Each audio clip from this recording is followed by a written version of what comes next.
இனி 20 நூற்றாண்டு ஆனாலும் டிவிக்கு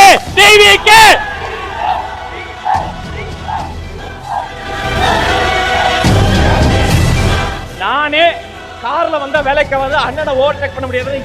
யாரு பெற்ற புள்ளையோ தெரியல. ஒரு பைக்ல வந்த தம்பி என்னை மேடையில ஏத்துப்பான் பைக்ல ஒட்டி மேல வந்த அப்புறம் ராஜமோகன் குரல் யாரு? நம்ம லயலாமணி அவரு ஒரு பைக்ல வராரு. குழந்தை ஏறி எங்க பொதுச் செயலாளர் கையை பிடிச்சுக்கிட்டு தளபதி எப்படி இருக்காருன்னு கேக்குறாரா? ஜெயிச்சிட்டோம்.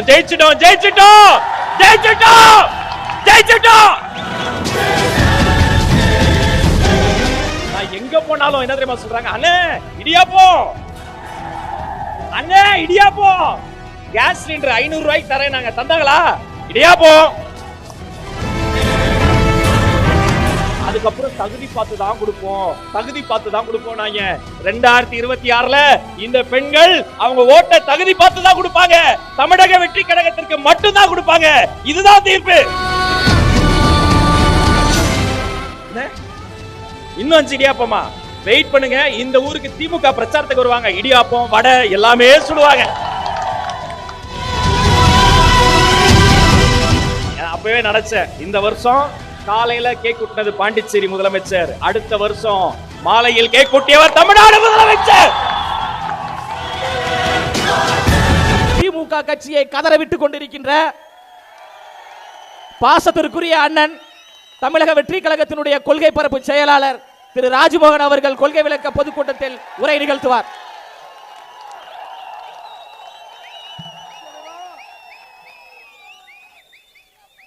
இருபது நாட்கள் மட்டுமல்ல, இனி 20 நூற்றாண்டு ஆனாலும் டிவிக்கு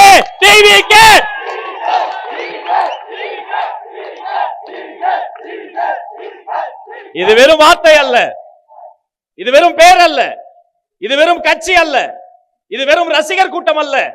இது ஒரு புதிய சரித்திரம். உலகத்தை புரட்டி போட போகிற புதிய வரலாறு, புதிய சரித்திரம். நேரத்தின் அருமை கருதி மிக சுருக்கமா 5 நிமிடம் எடுத்து அண்ணன் கையில் மேடையை தர ஆசைப்படுகிறேன். எனக்கு முன்னால் மிக சிறப்பாக பேசிய மாநில, மாவட்ட, ஒன்றிய, வட்ட, பகுதி, மாநகர அனைத்து விதமான உறுப்பினர்களையும் நான் பேர் சொன்னதாக எடுத்துக்கொள்ளும். தயவு செய்து யாரும் தப்பாடுத்துக்காதீங்க. அனைவருக்கும் வணக்கம். பெரியோர்களே, தாய்மார்களே, இது வெறும் பொதுக்கூட்டமா?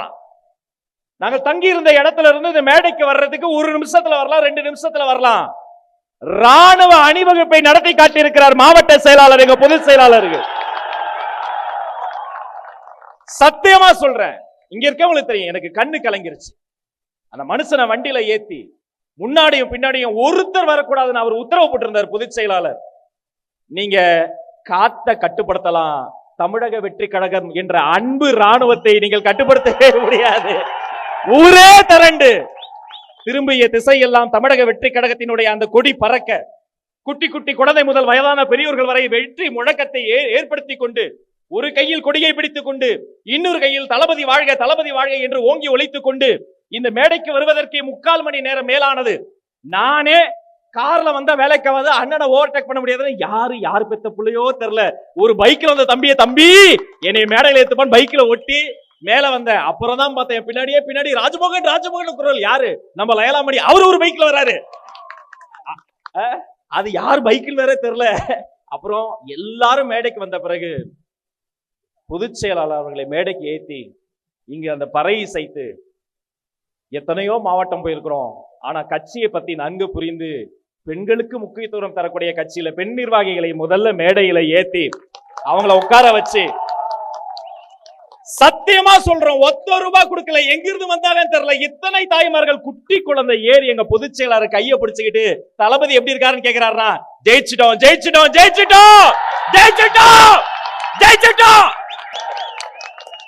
அதனால தான் சொல்றேன், 20 நாளில தம்பி, இன்னும் 20 நூற்றாண்டு ஆனாலும் இது எங்க காலம், டிவிகே காலம், தமிழக வெற்றி கழகத்தினுடைய காலம். இதுலயே 2 நிமிஷம் போயிருச்சு. இந்த பகுதி மக்கள்ல பெரும்பாலும் விவசாய அந்த ஆம்புலன்ஸுக்கு உடனே வழி விட்டுலாம். ஓகே, அந்த பக்கம் போயிருந்தா பாதை இருக்கா? இதுதான் தமிழக வெற்றி கழகம். சொன்ன அடுத்த நொடி பாதை வந்தது பாருங்க. இந்த பகுதியில எத்தனையோ விதமான மக்கள் இருக்காங்க. கைத்தறி நெசவு செஞ்சாங்க, கஷ்டகாலம். வேற நெசவு தறி போட்டாங்க, கஷ்டகாலம். என்னென்னவோ தொழிற்சாலைகள் வந்தது, முடியல. விவசாயத்தை நம்பி நம்ம பஜார் தெருவில் எத்தனை வணிகர்கள், எத்தனை விவசாயிகள், விவசாய அணின்னு ஒண்ணு நம்ம கட்சியில அண்ணன் போட்டு கொடுத்து எத்தனை விவசாய அணியை சார்ந்தவங்க இந்த விவசாய பெருமக்களை பாக்குறோம். உண்மையிலேயே நான் பிறந்து வளர்ந்து இவ்வளவு பெரிய உருவமா வந்திருக்கேனா, எனக்கு உசுறு கொடுத்தது என்னுடைய அப்பா அம்மா, தமிழ் சொல்லி கொடுத்தது என்னுடைய ஆசிரியர் பெருமக்கள். என்னை இத்தனை பேர் உருவமா மாறி இருக்கிறேனா, அது ஒவ்வொரு நாளும் ஒவ்வொரு வேளையும் நான் சாப்பிட்ட உணவு தான் உள்ள போய் ரத்தமா ஆற்றலா மாறிச்சு. வாழும் தெய்வங்கள் தான் இந்த விவசாய பெருமக்கள் மட்டும் தாங்க உலகத்திலேயே, வேற யாரும் கிடையாது. அவங்க இருக்காங்க, ஆனா நிம்மதியா இல்ல. அந்த காலத்துல எப்படி மாறுதோம், வீட்டுல உட்கார்ந்து பேசுவோம்.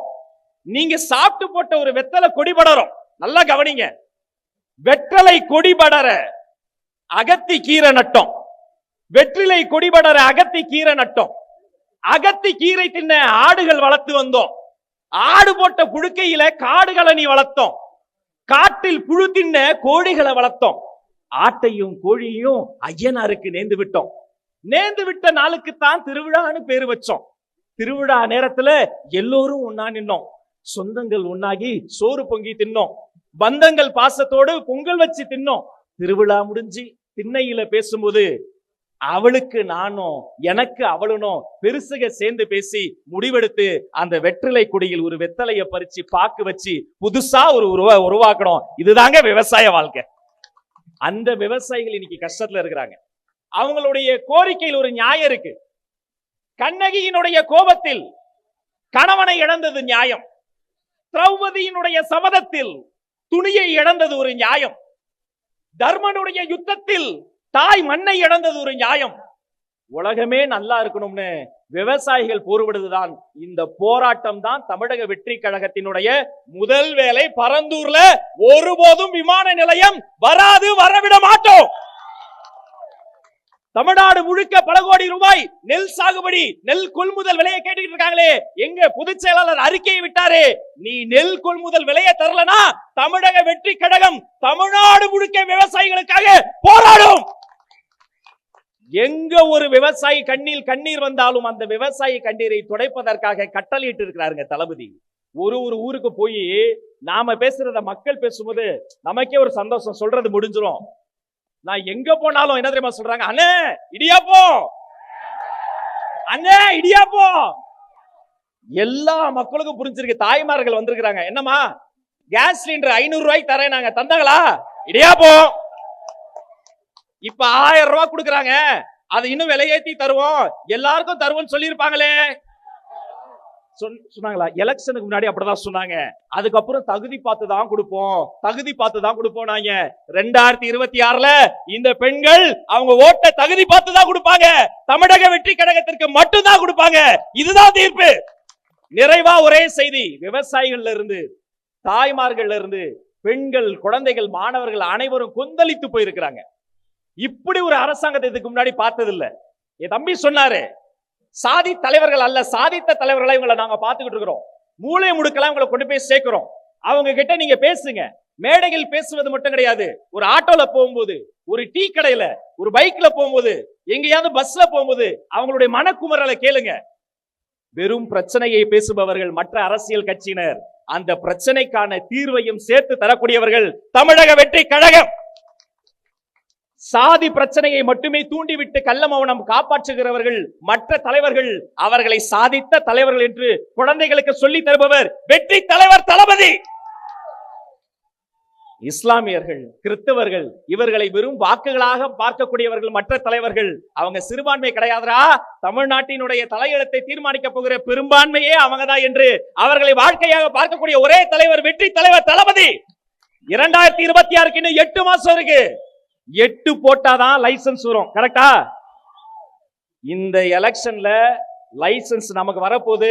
இந்த 8 மாசமும் திமுக மற்றும் பாஜக செய்யக்கூட அநியாயங்களை எல்லாம் தெரு தெருவாக போய் நம்முடைய தொண்டர்கள் 8 போட்டலாமா? வெற்றி தலைவர் தளபதி, வெற்றி தலைவர் தளபதி, வெற்றி தலைவர் தளபதி. நேரத்தின் அருமை கருதி இன்னும் நிறைய கருத்துக்கள் பேச ஆசைப்பட்டாலும் என் ஆசையெல்லாம் அப்படியே முழுங்கி தண்ணி குடிச்சு என்னிடம் இருக்கும் மொத்த நேரத்தையும், ஒரு நிமிஷம் இத மட்டும் நான் சொல்லணும். இப்ப போன வாரம் என்ன இன்னும் 5 இடியாப்பமா, வெயிட் பண்ணுங்க. இந்த ஊருக்கு திமுக பிரச்சாரத்துக்கு வருவாங்க, இடியாப்பம் வடை எல்லாமே சுடுவாங்க. ஆனா இப்ப யார் தெரியுமா வர போறாங்க? போன வாரம் பிறந்த நாளுங்க, நாளை மலைச்சு போயிட்டாங்க. பாண்டிச்சேரி ஸ்தம்பிச்சிருச்சு. காலையில பாக்குறோம் நியூஸ் சேனல்ல, பாண்டிச்சேரி முதலமைச்சர் மதிப்பிற்குரிய அண்ணன் நம்முடைய அண்ணனுக்கு வந்து கேக் ஊட்டி விட்டாரு, ஆசீர்வாதம் பண்ணாரு. அப்பவே நினைச்சேன், இந்த வருஷம் காலையில கேக் ஊட்டினது பாண்டிச்சேரி முதலமைச்சர், அடுத்த வருஷம் மாலையில் கேக் ஊட்டியவர் தமிழ்நாடு முதலமைச்சர். தமிழ் அரசியல் நிலப்பரப்பில் ராணுவத்தால் கட்டுப்படுத்த முடியாத கூட்டத்தை கூட ஒரே பார்வையால் கட்டுப்படுத்தக்கூடிய, 12 மணிக்கு அரங்கத்தை கொடுத்தாலும் காலையில் 6 மணிக்கு அதை சிறப்பாக செய்து கொடுக்கக்கூடிய, சொல்வதை அல்ல தலைவர் நினைப்பதையே செய்து முடிக்கக்கூடிய பாண்டிச்சேரியின் 3 ஆகப்பெரும் முதலமைச்சர்களோடு நெருங்கி பழகிய அரசியல் சாணக்கியர் அன்பு அண்ணன், போற்றுதலுக்குரிய பொதுச் செயலாளர் அவர்கள் வருகிறார். தமிழக வெற்றி கழகம் தளபதி, வெற்றி தலைவர் தளபதி.